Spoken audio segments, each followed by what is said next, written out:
क्या कभी आपने सोचा है अगर एक नन्हा सा बच्चा जन्म लेते ही अपनी माँ की गोद से वंचित हो जाए तो उसका दिल किससे लिपट कर धड़कना सीखता होगा?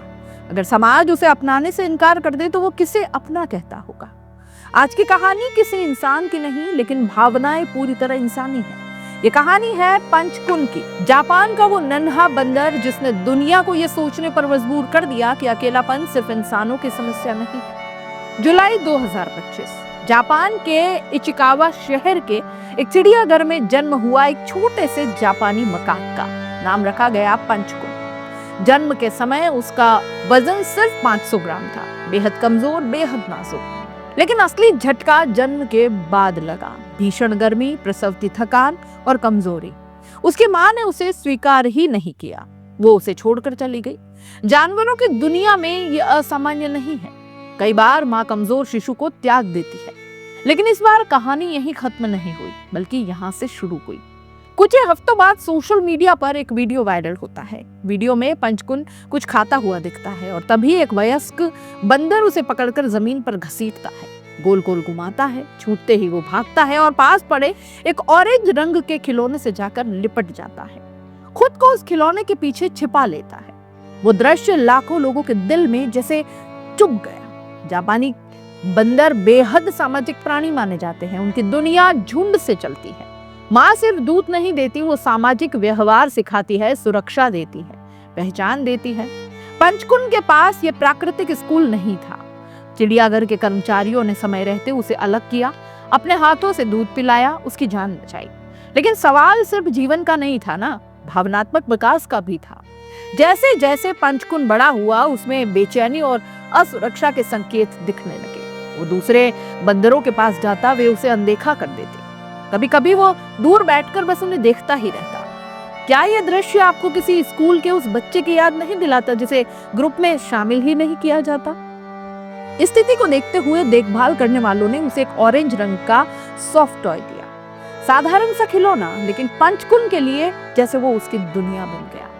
वो उसी से लिपट कर सोता, उसी को पकड़ कर चलता, डर लगता तो उसी के पीछे छिप जाता। धीरे धीरे ये खिलौना उसके लिए माँ जैसा सहारा बन गया। जब ये तस्वीरें और वीडियो सोशल मीडिया पर डाले गए तो किसी ने नहीं सोचा कि यह कहानी वैश्विक भी बन जाएगी। लेकिन लोगों ने उस छोटे से बंदर में जैसे खुद को कहीं ढूंढना शुरू कर दिया। अस्वीकार किया जाना, सहारे की तलाश और फिर किसी निर्जीव चीज में भी अपनापन ढूंढ लेना। ये सिर्फ जानवर की कहानी नहीं थी दोस्तों, ये इंसानी मनोविज्ञान का आईना थी। जैसे ही लोगों को पता चला कि वो ऑरेंज खिलौना स्वीडिश कंपनी आइकिया का है, सोशल मीडिया पर चर्चा और तेज हो गई। कंपनी ने पंचकुन के लिए और ज्यादा खिलौने भेजे, लेकिन कहानी सिर्फ ब्रांड तक सीमित नहीं रही। इसने पशु कल्याण, मानसिक स्वास्थ्य और सामाजिक स्वीकृति पर गंभीर बहस छेड़ दी। विशेषज्ञों ने चेताया कि बहुत ज्यादा मानवीय हस्तक्षेप भी भविष्य में समस्या बन सकता है। उसे अपने समाज में लौटना सीखना होगा। कुछ समय बाद नए वीडियो सामने आए। एक वयस्क बंदर पंचकुन के पास बैठता दिखा, उसे सहलाता, पास रहने देता। यह संकेत था कि शायद धीरे धीरे ही सही उसे स्वीकार किया जा रहा है। अब भी वो खिलौना उसके पास है, लेकिन अब वो पूरी तरह अकेला नहीं है। ये बदलाव बहुत छोटा था, लेकिन उम्मीद भरा था। पंचकुन सिर्फ एक वायरल जानवर नहीं है, वो उस बच्चे का प्रतीक है जिसे घर में नजरअंदाज किया गया। वो उस इंसान का प्रतीक है जिसे समाज ने भी ठुकरा दिया। वो उस दिल का प्रतीक है जिसने टूटने के बाद भी जीना नहीं छोड़ा। और जब वो खिलौने से लिपटता है तो हमें याद आता है कि कभी हम भी तकिए से लिपटकर यूं ही रोया करते थे। कभी किसी डायरी, किसी गाने, किसी तस्वीर को पकड़कर खुद को संभाला करते। फर्क बस इतना है कि वो बोल नहीं सकता, हम बोल सकते हैं। फिर भी कई बार चुप रह जाते हैं, अपने दिल की बात किसी को नहीं कह पाते। अगर एक जानवर अकेलापन महसूस कर सकता है इस हद तक, तो क्या हम इंसानों की भावनाओं को हल्के में ले सकते हैं? अगर एक बंदर को समाज की जरूरत है, तो क्या हम अपने आसपास के पंचकुन को पहचान पा रहे हैं? शायद इसीलिए ये कहानी वायरल हुई, क्योंकि ये सिर्फ जंगल या चिड़ियाघर की कहानी नहीं है दोस्तों, ये हर उस दिल की कहानी है जो कहीं ना कहीं स्वीकार किए जाने का इंतजार कर रहा है। आज पंचकुन उम्मीद का प्रतीक बन चुका है। उसकी आंखों में अब डर कम है और जिज्ञासा ज्यादा है। खिलौना अब भी उसके पास है, लेकिन अब वो सिर्फ सहारा नहीं, एक याद है उस दौर की जब दुनिया ने उसे ठुकराया।